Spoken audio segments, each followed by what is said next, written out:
ರಾಮಪ್ಪ ಈ ಸಾಲಿಗೆ ಬರ್ಬೇಕಾದಂಥ ಪುಸ್ತಕಗಳು ಮತ್ತು ಅರಿವುಗಳು ಅದಾವು ಎಲ್ಲ ಕೊಟ್ಟು ಕ್ಲಿಯರ್ ಮಾಡಿಬಿಡ್ರಿ. ಆಯ್ತು ರೀ ದನಿ.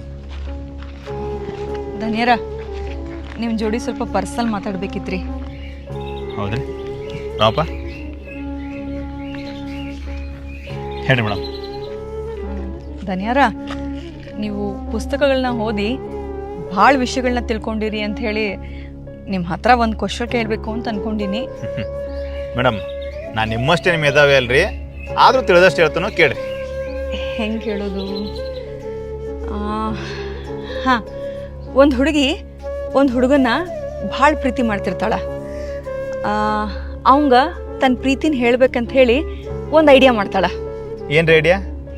ಡೈರೆಕ್ಟಾಗಿ ಹೇಳಕ್ಕೆ ಧೈರ್ಯ ಇರಲಾರ್ದ ತನ್ನ ಮನಸ್ಸಿನ ಭಾವನೆನ ಆ ಹುಡುಗಂಗ ಅಕ್ಷರ ರೂಪದಲ್ಲಿ ಒಂದು ಪ್ರೇಮ ಪತ್ರ ಬರೀತಾಳ.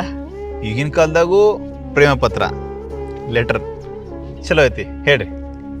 ಹಂಗೂ ಹಿಂಗೂ ಕಷ್ಟಪಟ್ಟು ಆ ಹುಡುಗಿ ಆ ಹುಡುಗಂಗ ಲೆಟರ್ ತಲುಪಿಸ್ತಾಳ.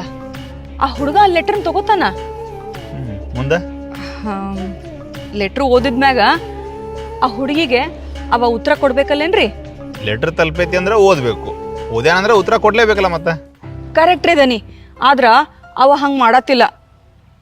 ಆ ಹುಡುಗಂಗೆ ಏನು ಗೊತ್ತ್ರಿ, ಆ ಹುಡುಗಿ ಹೃದಯದೊಳಗ ಅವ ಎಷ್ಟು ಆಳಕ್ಕೆ ಇಳ್ದಾನಂತ. ಆದರೂ ಅವ ಎಷ್ಟೇ ನಿರ್ಲಕ್ಷ್ಯ ಮಾಡಿದ್ರು ಅವನ ನಿರೀಕ್ಷೆಗೂ ಮೀರೋ ಅಷ್ಟು ಪ್ರೀತಿನ ಆ ಹುಡುಗಿ ಮಾಡ್ತಾನೆ ಇರ್ತಾಳ. ಇದ್ರಾಗ ನಂಗೊಂದು ತಿಳಿವಲ್ದ್ರಿ ದನಿ, ಅಷ್ಟು ಪ್ರೀತಿಸೋ ಹುಡುಗಿ ಇರುವಾಗ ಆ ಹುಡುಗ ಆಕಿನ ಯಾಕೆ ಪ್ರೀತಿಸತ್ತಿಲ್ಲ? ಆ ಲೆಟರ್ಗೂ ಉತ್ತರ ಕೊಡತಾನೇ ಇಲ್ಲ, ಅಷ್ಟು ಕಾಡ್ಸತಾನ. ಇದಕ್ಕೆ ನೀವೇ ಉತ್ತರ ಹೇಳ್ಬೇಕ್ರಿ. ಮೇಡಮ್ ನನ್ನ ಪ್ರಕಾರ ಈ ಪ್ರೀತಿ ಅಂದ್ರೆ ಕಾಡಿಸೋದಲ್ರಿ.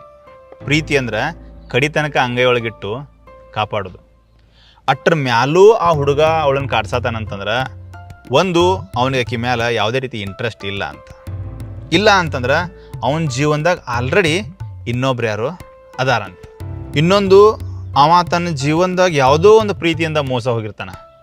ಈಗ ಮತ್ತೊಮ್ಮೆ ಈ ಲೆಟರಿಂದ ಇನ್ನೊಂದು ಪ್ರೀತಿ ಹುಟ್ಟಿ ಮತ್ತೊಮ್ಮೆ ಅವನು ವಾಪಸ್ ಆಗೋದು ಬೇಡ ಅಂತೇಳಿ ಅದರಿಂದ ದೂರ ಉಳಿದಿರ್ಬೋದು. ಇದು ಒಂದು ಪಾಸಿಬಿಲಿಟಿ ಐತ್ರಿ. ಇದನ್ನೆಲ್ಲ ಮೀರಿ ಏನೋ ಒಂದಾಗಿ ದೇವ್ರು ಅಕಸ್ಮಾತಾಗಿ ಅವ್ನು ಭಾಳ ಇಷ್ಟಪಟ್ಟಂಥ ಹುಡುಗಿನ ಕಿತ್ಕೊಂಡಾಗ ಕಡಿಮಟ್ಟ ಹಾಕಿದೇ ನೆನಪೊಳಗೆ ಬದುಕಬೇಕು ಅಂತ ಅಂದ್ಕೊಂಡಾಗ ಇನ್ನೊಂದು ಹುಡುಗಿ ತನ್ನ ಜೀವನದಾಗ ಬರೋದು ಅವನಿಗೆ ಇಂಟ್ರೆಸ್ಟ್ ಇರಲಾರ್ದೂ ಸುಮ್ಮಾಗಿರ್ಬೋದು ರೀ.